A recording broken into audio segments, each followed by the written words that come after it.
지난 시간에 오병이어 사건을 이제 통해서 오병이어 사건이 있고 나서 예수님의 인기가 급상승했습니다.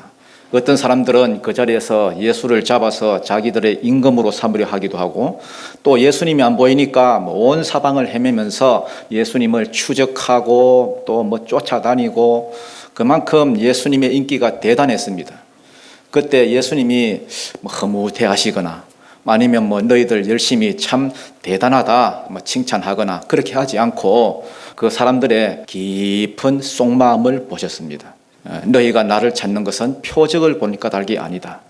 내가 이때까지 기적을 행한 것, 그 모든 것은 세메이온, 표적으로 행한 것인데, 내가 하나님의 아들이라는 것을 증거하기 위한 기적인데, 그러면 그걸 보고 이분이 메시아구나, 이분이 하나님의 아들이구나 이렇게 믿고 쫓아다니든지 그렇게 해야 될 건데, 지금 너희가 나를 쫓아다니는 것은 떡 먹고 뭐한 까닭이다?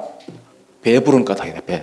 그저 내 몸이나 고쳐주고 먹을 거나 채워주고 이런 거나 기대하고 더 채워달라 마치 알라딘 램프의 그 거인을 찾는 것처럼 그렇게 나를 찾는다는 거예요. 그러면서 썩을 양식을 위하여 일하지 말고 영생하도록 있는 양식, 영생의 양식을 위해서 일해라. 그것이 하나님의 일이다. 이렇게 말씀하셨습니다. 그러면은 영생에 이르게 하는 하나님의 일이 뭐냐 이렇게 물으니까 뭐다 했습니까? 하나님이 보내신 자 믿는 것이, 나를 믿는 것이 하나님의 일이다. 이렇게 말씀하셨습니다.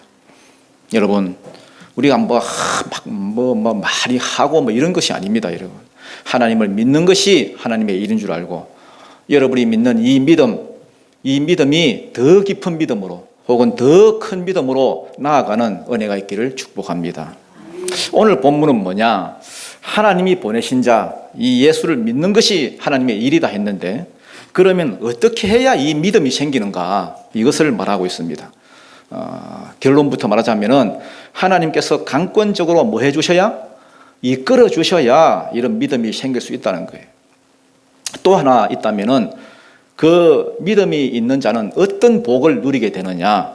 어떤 복을 누리게 되느냐? 이 두 가지인데요. 하나는 영생에 들어가는 복이 있고, 두 번째는 교제의 복이 있다는 거예요. 교제의 복. 하나님과 내가 교제하는 것처럼 너희도 나와 같이 교제하게 되리라. 다시 말해서 새 언약의 삶이 네 삶에 풀어진다는 것이에요.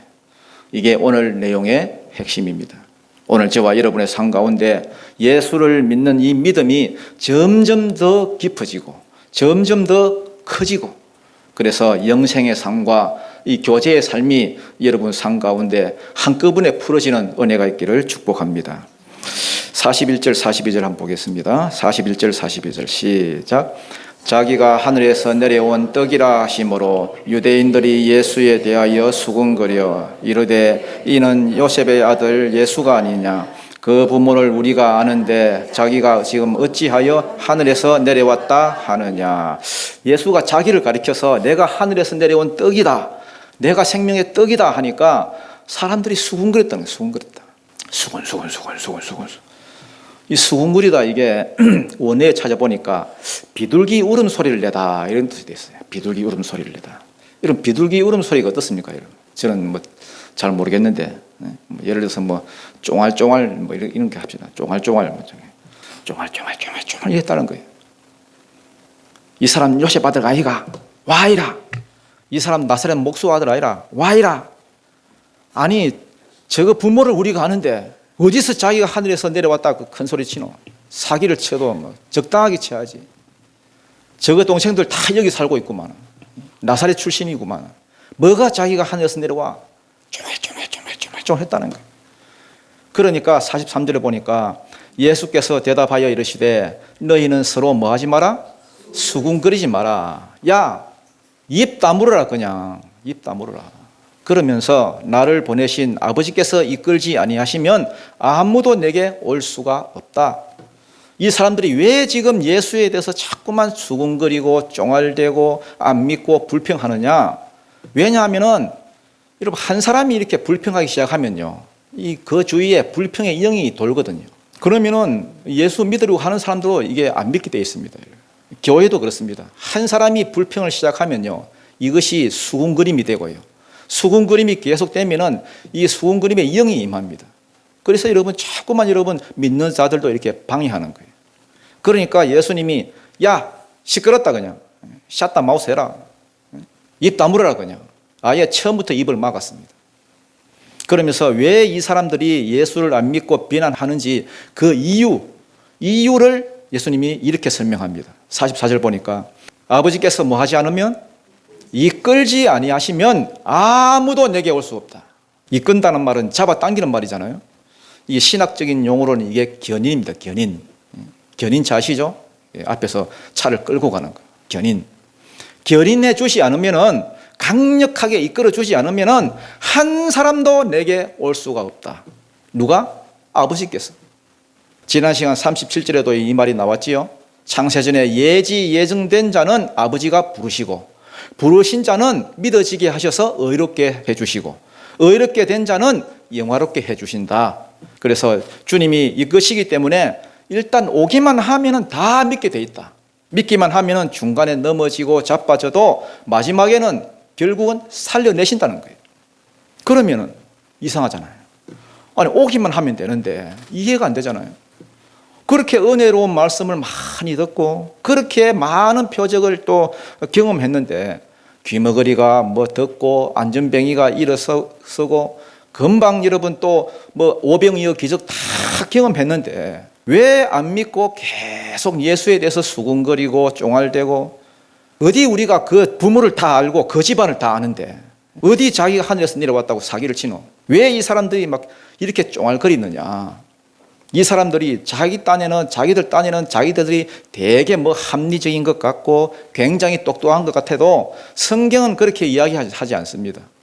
너희들은 아버지께서 이끌어 주지 않는다.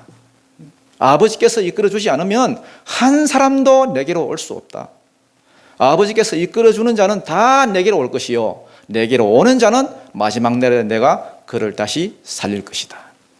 여러분 예수님이 믿어지십니까? 그거 여러분 은혜인 줄 아십시오. 여러분. 왜 사람들이 믿다가 낙심해버리고 왜 자꾸만 예배의 자리를 떠나고 기도의 자리를 떠나고 교회에 정을 못 붙이고 중간에 떨어지고 여러분 왜 그런 줄 아십니까? 이유가 여러분 복잡한 게 아닙니다. 여러분. 아버지께서 뭐 하지 않기 때문에 이끌어 주지 않기 때문에 한 번씩 여러분 사람들이 묻습니다. 왜 저분은 예배에 자꾸 빠지십니까? 왜 저분은 자꾸 기도 생활 안 하십니까? 아니 저분 가만히 볼 때 막 기도 좀 해야 될 것 같은데 왜 기도를 안 하십니까? 왜 저분은 헌금 생활도 안 하고 왜 저분은 봉사도 안 하고 왜 그렇습니까? 다 같이 나와서 좀 봉사 좀 하고 헌신 좀 하고 하면 좋을 텐데 의아해 할 필요가 없습니다. 여러분. 거기에 제가 일일이 대답하지 않습니다. 그렇지만은 확실한 대답은 뭐냐? 아버지께서 이끌어 주지 않으니까. 그러니까 본인도 답답하지. 본인도 미칠 지경이지. 본인도 하고 싶지. 그런데 이놈은 뭐 이끌어 주질 않으니까 아버지께서. 아버지가 이끌어 줘야 예배도 나오고 충성도 하고 싶고 뭐 헌신도 하고 싶고 그런데 뭐 이끌어 주질 않으니까. 그러니까 여러분 목사가 아무리 권면을 한다고 됩니까 여러분? 예? 이끌어 주질 않는데 말씀을 통해서 못 깨달으면요 그거 절대 권면한다고 되는 게 아닙니다 여러분. 하나님이 만지셔야 되는 거지. 하나님이 죽이든 살리든 해야 되는 거지. 목사가 여러분 권면한다고 해봐야 그거는 인간적인 잔소리밖에 안 되는 거죠. 여러분 각자가 정말 하나님 앞에서 1대1로 계산되는 겁니다 여러분. 그러니까 여러분 다른 사람 신경 쓸 필요가 없어요. 내 하나하나가 하나님 앞에 1대1로 나중에 계산되는 거예요. 아버지께서 이끌지 않으면 아무도 내게로 올 수가 없다. 그러면 이제 이게 중요하죠. 뭐가 중요하냐? 이 이유가 중요하죠. 왜 그러면은 이끌어 주지 않느냐? 왜? 이 다음 절에 나옵니다. 그 이유가 45절이죠. 선지자의 글에 그들이 다 하나님의 가르침을 받으리라. 이거는 이사야서 54장 13절 말씀을 주님이 인용한 겁니다. 그런데 이사야서 54장 13절 여기는 그들이 아니고 그들 대신에 자녀로 나옵니다. 자녀. 모든 자녀는 다 하나님의 가르침을 받는다는 말입니다. 자녀가 아니면 가르침을 안 받겠지요. 모든 자녀는 다 가르침을 받는다. 하나님이 누구를 이끄시느냐? 자녀를 이끈다는 거예요. 자녀. 하나님의 자녀가 아니면은 주님이 안 이끄십니다, 여러분. 창세전에 너는 내 것이다 하고 자녀로 딱 찍은 자만 주님께서 이끌어 주신다는 거예요. 마태복음 1장 22절에 보면은 예수가 태어나는데 아이를 낳으리니 이름을 예수라 하라. 이는 그가 자기 백성을 그들의 죄에서 구원할 자이심이라. 이렇게 되어 있습니다. 예수는 자기 백성을 구원하러 오신 것입니다. 자기 백성 아니면 구원 안 합니다, 여러분. 하나님은 분명히 자기 백성이 있습니다. 같은 아담의 자식들 중에서도 가인도 나오고 아벨도 나오잖아요. 또 같은 이삭의 자식들 가운데서도 에서도 나오고 야곱도 나오고. 하나님은 자기 백성이 있다는 거예요. 자기 백성을 주님은 부르시고요. 부르신 그들을 주님이 가르친다는 겁니다. 가르치면은 자기 백성은 다 그의 가르침을 뭐 한다는 겁니까? 받는다는 겁니다. 받는다. 아버지께 듣고 배운 사람마다 내게로 오느니라. 이는 46절이죠. 이는 아버지를 본 자가 있다는 것이 아니라 오직 하나님에게서 온 자만 아버지를 보았느니라. 이 말은 무슨 말이냐 하면은 아버지가 직접 나타나가지고 내 하나님이다, 내가 아버지다, 이렇게 하는 것이 아니라는 거예요. 뭘 통해서? 성경을 통해서. 성경을 통해서 가르친다는 거예요. 성경에 많은 가르침이 있지만 제일 중요한 가르침이 뭐냐? 어떻게 해야 우리가 구원을 받을 수 있느냐? 그 다음에 어떻게 해야 나를 살리신 그분을 위해서 우리가 살아가느냐? 그분을 기쁘시게 할 수 있느냐? 이 두 개예요. 구원받는 방법, 어떻게 사는 방법. 성경이 말하는 것은 딱 두 가지밖에 없어요. 어떻게 하면 구원받느냐? 그 다음에 구원받은 백성은 어떻게 살아야 되느냐? 이 구속사의 핵심이 뭐냐 하면 약속입니다. 약속. 무슨 약속? 예수 그리스도에 대한 약속입니다. 구원자 메시아 그리스도를 내가 보내주겠다. 창세기 3장 15절.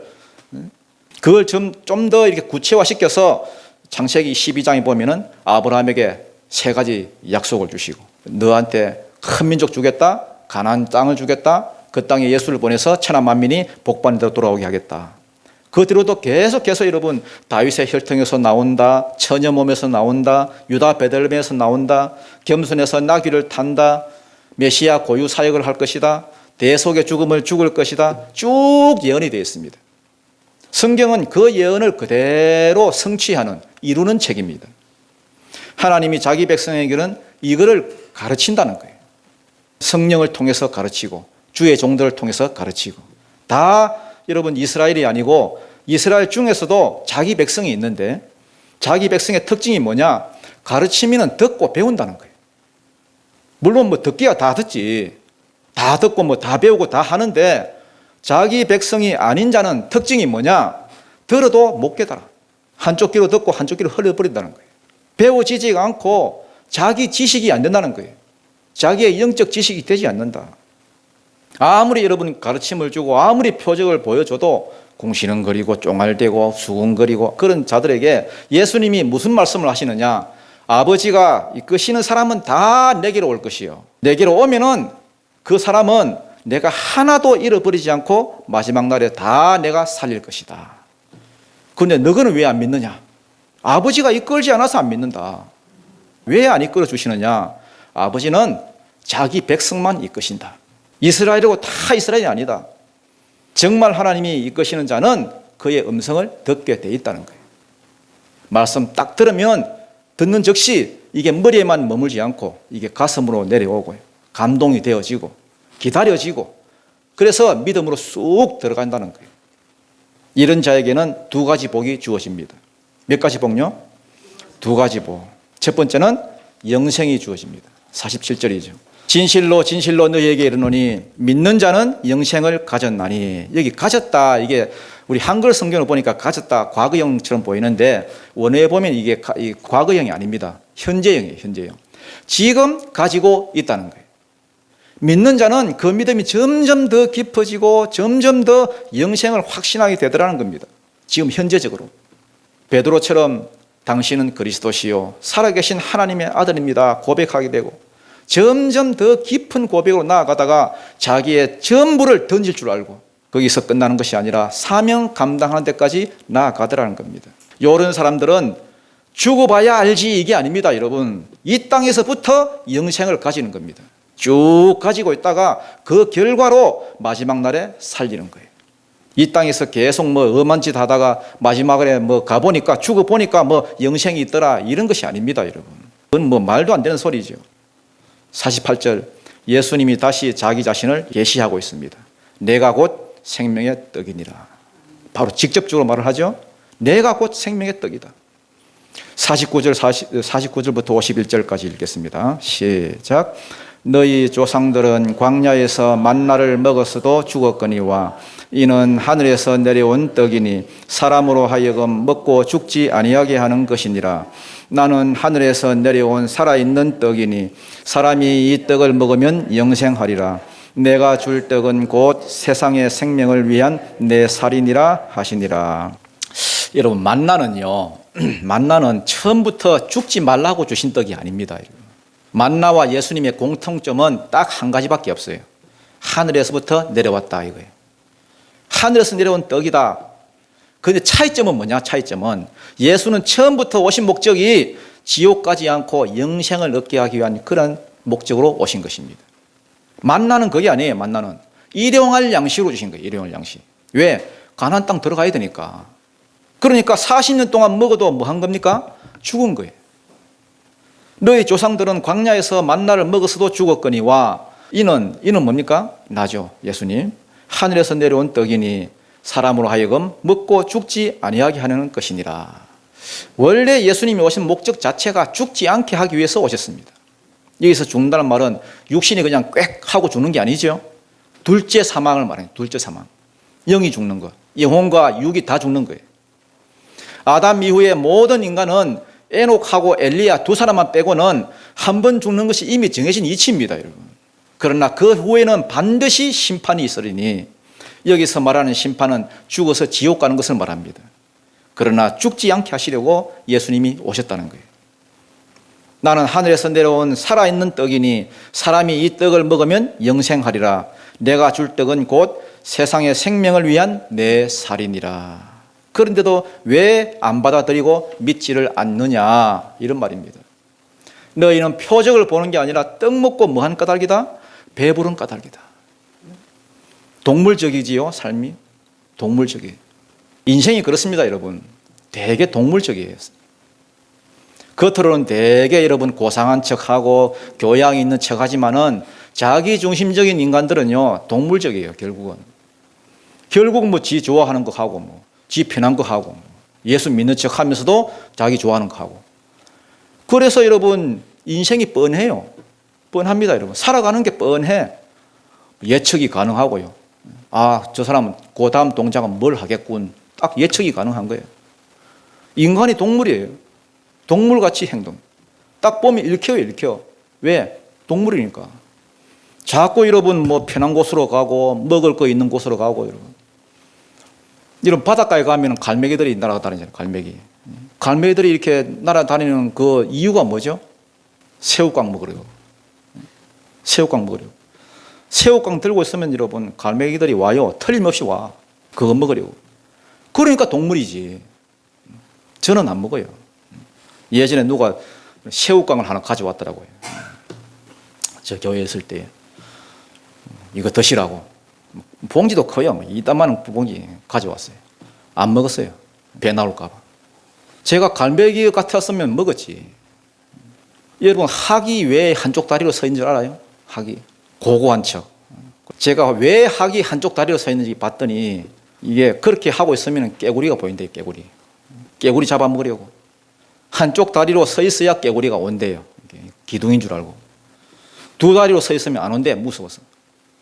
한쪽 다리로 서 있는 이유 뭐 고고한 척 아니에요, 여러분. 깨구리 잡아먹으려고. 깨구리에 환장을 하고 있는 거죠. 그러니까 동물이지.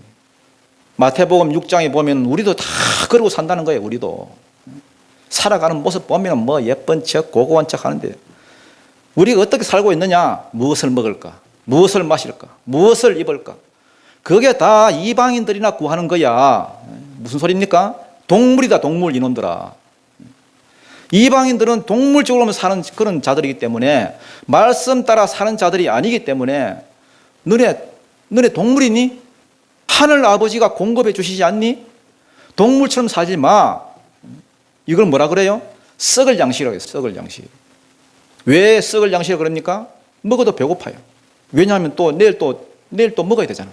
오늘 먹었다고 내일 안 먹어요? 먹어도 배고파요. 다시 먹어야 돼요. 그리고 먹어도 죽어요. 먹어도. 썩을 양식이기 때문에. 그래서 육체만 살찌우는 거기 때문에 썩을 양식이다. 그래서 너희는 썩을 양식만 먹어서는 안 되고 영생하도록 있는 양식을 먹어야 해. 너희들 기적만 추구하고 이 땅의 것만 추구하고 뛰어다니고 그래 해봐야 그건 썩을 양식밖에 안 된다. 표적을 보고 믿음으로 나아가야 된다. 믿음으로 안 나아가면 다 허망하다는 거예요. 허망하다. 그래서 예수를 믿는 첫 번째 복이 뭐냐? 썩을 양식이 아니다. 먹고 배부른 게 아니다. 이 땅에서도 뭘 가지고 살다가? 이 땅에서부터 영생을 가지고 살다가 마지막에 주님이 뭐 해주시는 것? 살려주시는 것. 영생한 그러한 삶이 있는 것, 그것을 추구하고 살아가는 거예요. 이것이 예수 믿는 자에게 주시는 첫 번째 복이다 하는 거예요. 그 다음 두 번째 복이 뭡니까? 교제의 복이에요. 교제의 복. 52절 읽겠습니다. 시작. 그러므로 유대인들이 서로 다투어 이르되 이 사람이 어찌 능히 자기 살을 우리에게 주어 먹게 하겠는가. 자, 앞에서 예수님이 나는 하늘에서 내려온 떡이다. 죽지 않고 영생을 얻으려면 나를 먹어야 된다 하니까 앞에서는 수군거리만 했는데 이제는 뭐가 일어났습니까? 다툼이 일어났어요. 다툼. 다툼이 일어난 것은 좋은 겁니까? 안 좋은 겁니까? 좋은 겁니다. 여러분. 좋은 거예요. 왜? 다툼이 일어났다는 말은 그들 중에서 믿는 자들이 생겨났다는 거예요. 자기들끼리만 있으면 수근수근 하고 마는데 이제는 다툼이 일어났다는 것은 딱 갈라졌다는 거예요. 한쪽은 야, 어떻게 저 사기꾼 같은 사람들 말을 믿단 말이고 어떻게 지 살을 주어서 먹게 한단 말이고 이것들은 이 살 뜯어 먹는 줄 알고 있는 그런 자들이에요. 그런데 반대편은 여기 안 나옵니다만은 유추해 보면은 뭐 이런 거겠죠. 그 말이 아닌 것 같은데 자기가 대속의 죽음을 죽는다는 그 말 같은데 그러면 이사야서 53장의 그 메시아 예언 그것이 맞아떨어지는 것 같은데 내가 보기에는 메시아 같은데 그러면서 자기들끼리 막 다투더라는 거예요. 그걸 보고 예수님이 53절입니다. 시작. 예수께서 이르시되 내가 진실로 진실로 너희에게 이르노니 인자의 살을 먹지 아니하고 인자의 피를 마시지 아니하면 너희 속에 생명이 없느니라. 안 그래도 지금 살 때문에 지금 자기들이 막 다툼이 막 벌어지고 싸우고 있는데 이제는 막 피까지 마셔야 된다 하니까 참 사람들이 더 돌겠는 거야. 아니, 상식적으로 봤을 때는 예수님이 뭐라고 해야 됩니까 지금 이 상황에서? 예수님이 잘 설명해야 안 됩니까? 야, 잘 들어봐래. 내 살 먹으라 하는 말은 이 살 뜯어 먹으라는 말 그런 말이 아니다. 대속의 죽음을 죽는다는 말이다. 먹는다는 말은 믿음으로 나하고 너하고 이렇게 하나가 된다는 말이다. 이렇게 설명을 해줘야 안 됩니까 여러분? 그런데 예수님은 이런 설명을 일절 다 생략해버립니다. 왜? 어차피 아버지께서 이끌어주는 자가 아니면은 이래 말이나 저래 말하나 안 믿을 거기 때문에. 여러분 오병이어 이 사건이 언제 일어난 사건입니까? 6월절에 일어난 사건이죠. 6월절이 뭡니까? 이스라엘 백성이 애굽에서 구원받은 날. 6월절에 양을 잡아서 고기는 불에 구워서 먹고 또 피는 문설주, 좌우 문설주와 이렇게 문인방에 바르고 양고기를 먹었단 말은 그 양하고 자기가 한 몸이 됐다는 거예요. 왜? 소화시켜야 되니까. 그리고 피 바른다는 것은 뭡니까? 이 집은 누군가가 피 흘린 집이다. 피 흘린 누군가와 나는 하나다. 그러니까 다 하나라는 거예요. 하나다. 그러면 그 피를 볼 때에 하나님이 뛰어넘겠다는 거예요. 살려주겠다는 거거든요. 왜냐하면 하나님이 사람을 보지 않고 피를 보겠다 했습니다. 이게 구약의 유월절이고요. 예수님도 얼마 안 있어서 다음 이제 유월절 되면 이제 죽거든요. 예수님이 돌아가시거든요. 그러니 유월절인 그 양인 나를 너희가 먹어야 산다 이 말입니다. 그러면 이 말을 예수님이 안 믿는 사람 안 믿는 그 쪽에다가 자꾸 이렇게 설명을 해줘야 안 됩니까? 야, 유월절 양을 한번 생각해봐라. 그러면 답이 나올 기다. 나를 먹으란 말은 믿음으로 나하고 연합하란 말이다. 이게 내 살을 먹고 내 피를 마신다는 말이다. 이렇게 주님이 조곤조곤 설명을 해주면은 훨씬 더 많은 사람들이 믿을 거 아닙니까? 인간적으로 계산해 보면은. 그런데 예수님은 그렇게 하지 않습니다. 안 그래도 살 문제로 인해서 힘들어하는 그 사람들에게 피 얘기까지 합니다. 인자의 살을 안 먹고 인자의 피를 안 마시는 자는 영생이 없다. 충격적인 얘기를 해버립니다. 왜냐하면 예수님은 아는 거예요. 뭘 아느냐? 어차피 자기 백성은 아버지께서 가르친다. 가르침을 받는 사람은 다 나를 믿을 것이다. 자기 백성이 아닌 자는 평소에 말씀에 관심이 없기 때문에 가르친다고, 지금 가르친다고 믿어지겠냐? 더 헷갈리라고 그냥 아예 그냥 더 어려운 소리를 해버립니다. 마태복음 13장에 보면은 예수님이 하늘나라에 대해서 뭘로 이야기합니까? 비유로 말씀하시죠. 비유 7가지 나옵니다. 하나님의 나라는 하나님이 통치하는 나라인데 지금까지는 마귀가 통치하고 있어서 지금까지는 이렇게 고통을 당했지만은 이제는 하나님이 통치하실 것이다. 이렇게 조근조근 설명을 해야 될 건데 지금까지는 하나님 나라를 그냥 이야기하다가 이제는 비유로 말씀하십니다. 비유로. 야, 하나님 나라는 씨를 뿌리는 데서 시작된다. 돌짝밭에 떨어졌느냐, 옥토에 떨어졌느냐에 따라서 하나님 나라는 30배, 60배, 100배의 결실이 난다. 그 다음, 그 중에는 가라지가 있다. 가라지도 같이 자란다. 그 다음, 보화 비유. 자기의 전부를 던져야 된다. 마지막에는 그물을 던져서 좋은 고기, 나쁜 고기 다 가른다. 둘로 나눈다. 이렇게 비유로 이야기했습니다. 다 듣고 난 제자들이 이게 궁금한 거예요. 왜 주님이 저렇게 중요한 말씀을 비유로 말씀하실까? 비유로 말씀하실까? 그 참 이상하네. 그리고 예수님이 이렇게 말씀하십니다. 무릇 있는 자는 더 얻어 풍성하게 되고 없는 자는 있는 것까지 빼앗기리라. 이게 무슨 말이냐? 여태까지 하나님 나라에 대해서 귀를 잘 기울이고 들은 자들은 이 비유를 통해서 더 믿음이 깊어지고 더 풍성하게 누리고, 여러분 설교 시간에 말씀을 잘 듣는 사람들은요, 어떤 예화가 탁 나오면요, 그 예화로 인해서 더 말씀이 풍성하게 들립니다. 그러나 설교 시간에 자다가 정신이 딴 데 가 있는 사람들은 예화 그러면 또 잠이 자다가도 잠이 탁 깨지거든요. 그러면은 저 얘기를 왜 하지? 하고 헷갈립니다, 여러분. 예수님이 왜 비유로 말씀하시느냐? 이때까지 잘 들었던 사람들은 더 깨달으라고. 반대로 기적만 보고 자기들 필요만 채우려고 나온 그러한 사람들은 그 안에 말씀이 안 들어가 있기 때문에 남은 1년 동안은 말씀이 없어서 그냥 자동 아웃되라고. 그러니까 선별하시는 거예요, 선별하는 것이. 여기도 똑같습니다, 여러분. 설명을 안 해줍니다, 설명을. 예수님이. 왜 설명을 안 하시느냐? 아버지께서 이끄시는 사람은 이미 말씀을 그 속에 가지고 있을 것이고, 그런 자는 다 믿게 돼 있다. 나중에 영생에 들어가게 돼 있다는 거예요. 반면에 지금까지 안 믿는 자들은 내가 안 가르쳐서 안 믿는 게 아니라, 기적을 적게 베풀어서 안 믿는 것이 아니라 아버지가 이끌어 주지 않기 때문에 말씀의 실체가 지금 여기 와서도 안 믿고 있으니 어떻게 하겠느냐는 거예요. 안 믿는 자에게 설명을 해줘야 하는데 설명을 안 해줘 버립니다. 54절 55절입니다. 시작.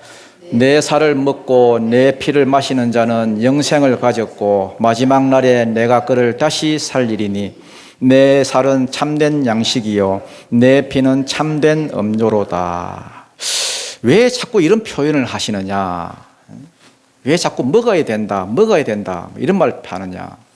참 우리가 보면 이해가 안 되잖아요. 조금 더 쉽게 설명하면 좋을 텐데, 우리가 믿는다는 표현을 이렇게 여러 가지로 합니다.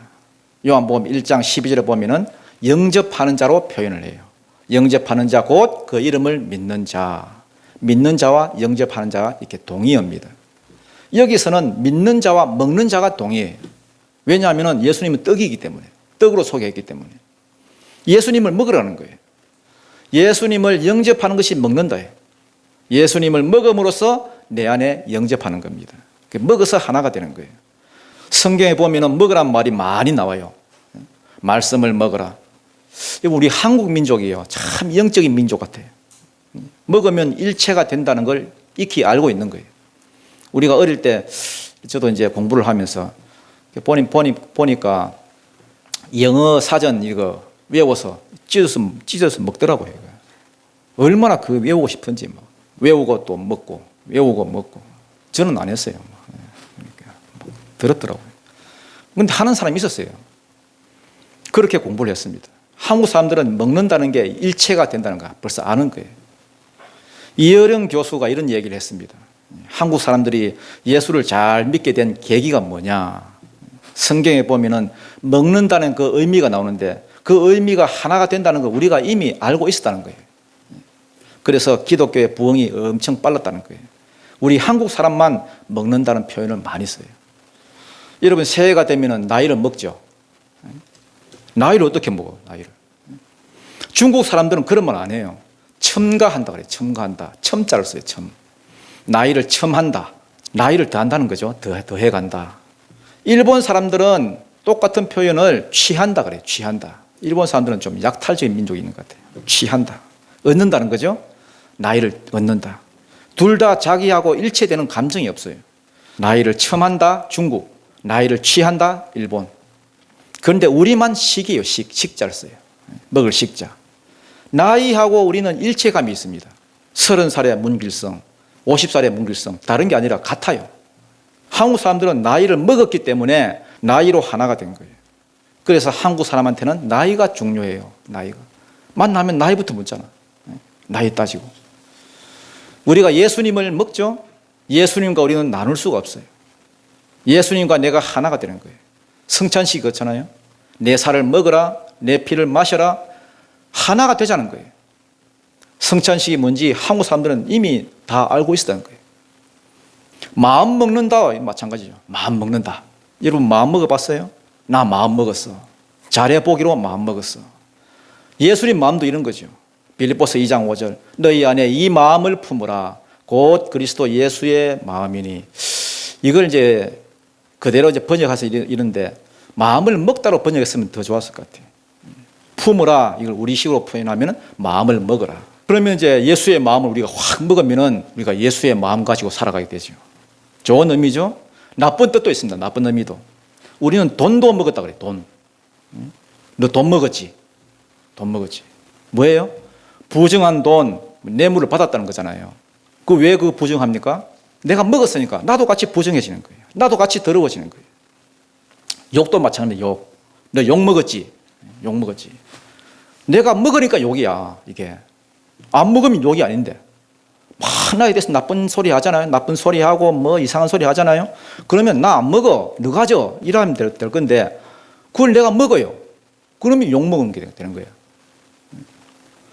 옛날 그 권투 선수 그 홍수환 씨가 있었어요. 홍수환 씨. 이 선수가 여러 번 다운됐다가 역전승한 케이스예요. 참 이런 경우는 드문데 인터뷰하면서 그랬어요. 엄마, 나 챔피언 먹었어요. 챔피언 먹기 때문에 지금도 챔피언이야. 할아버지가 돼도. 지금 할아버지 다 되었더라고요. 지금 장로님이신데. 챔피언하고 자기를 일치시키는 거예요. 또 두려워하지 마라. 뭐 이러는데요. 한국 사람들은 이걸 먹는 걸로 표현해요. 겁먹지 마 그래요. 겁먹지 마. 겁도 먹은 거예요. 겁을 먹어가지고 겁과 두려움이 나하고 똑같아진 거예요. 나하고 하나가 된 거예요. 여러분, 겁 먹으면 안 돼요, 여러분. 먹을 게 따로 있지. 왜 겁을 먹습니까? 확신을 먹어야지. 또 여러분, 대학 졸업하고 취직해서는 사회물 먹었다 그래요. 사회물 먹었다. 사회생활 해가지고 사회에 좋은 것, 나쁜 것 다 나하고 일치가 된다는 거예요. 사회물 먹었다. 또 이제 좋은 예를 들면은 말이 먹힌다 이런 말이 있어요. 말이 먹힌다. 말이 먹히네? 말이 쑥 들어가가지고 그 사람이 일치가 된 거예요. 이걸 하나님의 말씀이라 그러면 말씀이 먹힌 거죠? 하나님 말씀하셔서 그 말씀이 우리에게 먹힌 거예요. 그래서 말씀을 먹어가지고 말씀과 내가 일체가 되고 중심이 이제 내가 아니라 말씀으로 바뀌는 겁니다. 이걸 믿음이라 그래요. 이거 여러분 먹는다고 표현하면 어려운 게 아니에요. 예수를 먹어야 산다는 거예요. 나를 먹어라. 먹는다는 게 뭐예요? 믿는다는 거예요. 믿는다. 나를 믿어라. 먹는다. 그래서 연합한다. 그래서 여러분 우리는 자꾸만 여러분 뭘 해야 된다고 생각하는데 니고데모 그랬잖아요. 니고데모. 무엇을 해야 영생을 얻겠습니까? 자꾸 해야 된다고 생각해요. 그런데 예수님 뭐라고 하십니까? 하는 게 아니라 먹는 거다. 먹는 거. 먹어서 나하고 하나가 된다는 거예요. 하나가. 먹는 게 하나님의 일이다. 나는 생명의 떡이다. 그럼 먹어야 된다는 거예요. 먹어야 돼. 예수님을 먹으면 그 의가 내게로 증가가 됩니다. 예수님의 십자가의 의가 내 의가 돼요. 하나가 됩니다. 56절부터 59절까지는 한 번에 읽고 또 조금 설명하고 마치겠습니다. 56절부터 59절입니다. 시작. 내 살을 먹고 내 피를 마시는 자는 내 안에 거하고 나도 그의 안에 거하니 살아계신 아버지께서 나를 보내심에 내가 아버지로 말미암아 사는 것 같이 나를 먹는 그 사람도 나로 말미암아 살리라. 이것은 하늘에서 내려온 떡이니 조상들이 먹고도 죽은 그것과 같지 아니하여 이 떡을 먹는 자는 영원히 살리라. 이 말씀은 아멘. 이게 이제 중요한 말이기 때문에 계속 지금 이제 반복하는 거예요. 반복하는 거예요. 알아듣는 놈은 더 알아듣도록, 못 알아듣는 놈은 더 헷갈리도록. 내 살을 먹고 내 피를 마시는 자는 영생을 가졌고, 이 현생이라 그랬죠. 죽어봐야 아는 게 아니라 지금 가지고 있다는 거예요. 지금 죽어도 영생에 대한 확신이 있는 거예요.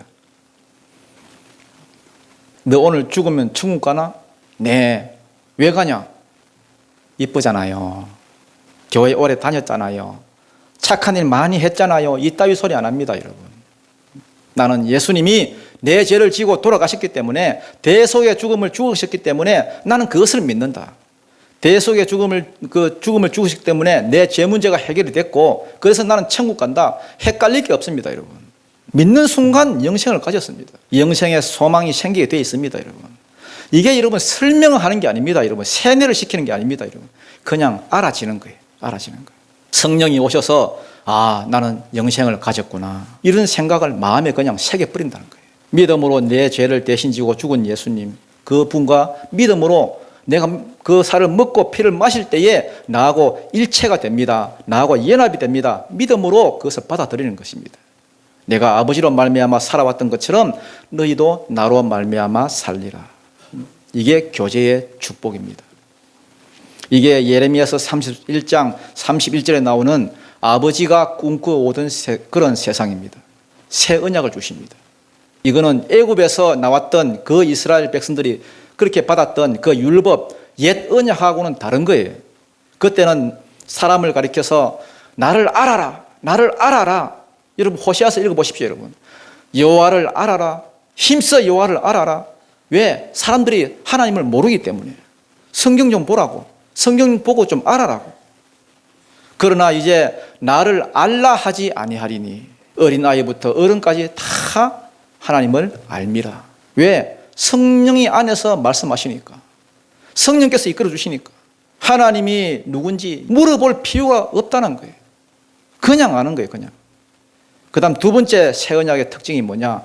내 법을 네 마음과 생각에 새길 것이다. 옛날에는 돌판에 새겨놓고는 해라, 하지 마라. 나는 그렇게 살 마음이 없고 나는 그렇게 살 생각이 없는데도 이렇게 억지로 해야 되니까. 그런데 내 악한 본성은 하라 하는 거는 자꾸만 이렇게 안 하고 싶고, 하지 마라 하는 건 더 하고 싶고. 그런데 내 율법을 내 마음과 생각에 새긴다는 거예요. 그 말은 무슨 뜻이냐? 말씀대로 살 생각과 그 소원이 안에서부터 그냥 나온다는 겁니다. 그런데 알고 보니까 내 소원이 아니었던 거예요. 아버지의 소원이었던 거예요. 아버지의 소원을 내 소원처럼 심어 놓은 거예요. 나도 내 소원인 줄 알고 열심히 예배하고 기도하고 전도하고 그렇게 살아왔는데, 나중에 천국 가서 보니까 내가 쏘은 거예요. 아버지의 소원인데 내 소원처럼 집어넣어 놓은 거예요. 이게 새 언약의 두 번째 약속입니다. 그래도 실수하고 넘어지거든 내가 그 죄를 다 잊어버리고 기억지도 아니하리라. 이것이 세 번째 새 언약의 약속입니다. 이 모든 게 깨달아지거든 여러분은 복을 받은 것입니다. 복을 만난 것입니다. 그런데 이 복이 여러분이 똑똑해서 나온 게 아닙니다, 여러분. 아버지께서 이끌어 주신 것입니다. 예수님이 가이사라 빌립보에서 제자들에게 물었습니다. 3년 사역 다 끝나고 이제 죽을 날이 이제 얼마 남지 않았는데 제자들을 다 모아놓고 물었습니다. 얘들아, 사람들이 나를 누구라 하대? 그랬더니 제자들이 세례 요한, 엘리야, 예레미야, 선지자 중에 한 사람? 아마 됐고 너희는 나를 누구라 하느냐? 베드로가 이렇게 말했습니다. 주는 그리스도시요 살아계신 하나님의 아들입니다.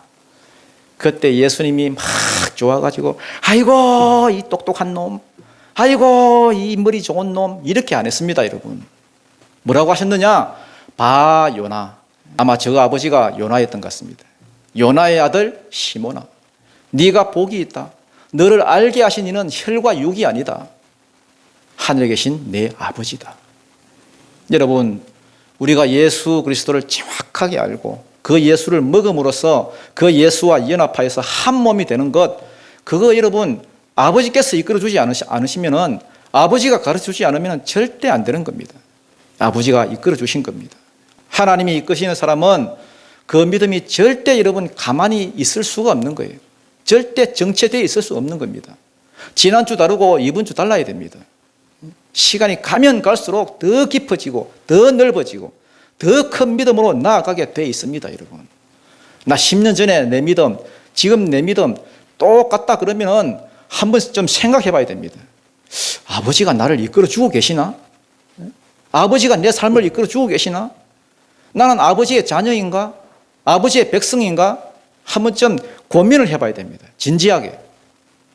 그래서 여러분 아버지가 그 사람을 이끌어 주고 내가 예수가 믿어지고 내 믿음이 점점 더 깊어진다 그러면은 그 사람은 지금 영생을 가졌고 지금 여러분 안에서 예수님과 교제가 시작되고 있는 것입니다. 이 복이 그냥 되어진 거 아닙니다. 아버지가 이끌지 않으면 한 사람도 내게로 올 수 없다. 오늘 이 말씀이 여러분 깨달아지거든 하나님이 저와 여러분을 사랑하셔서 이게 창세전에 주신 복인 줄 알고 은혜에 감사하시고 그렇게 살아가는 축복의 삶이 되기를 주님 이름으로 축원드립니다. 기도드리겠습니다.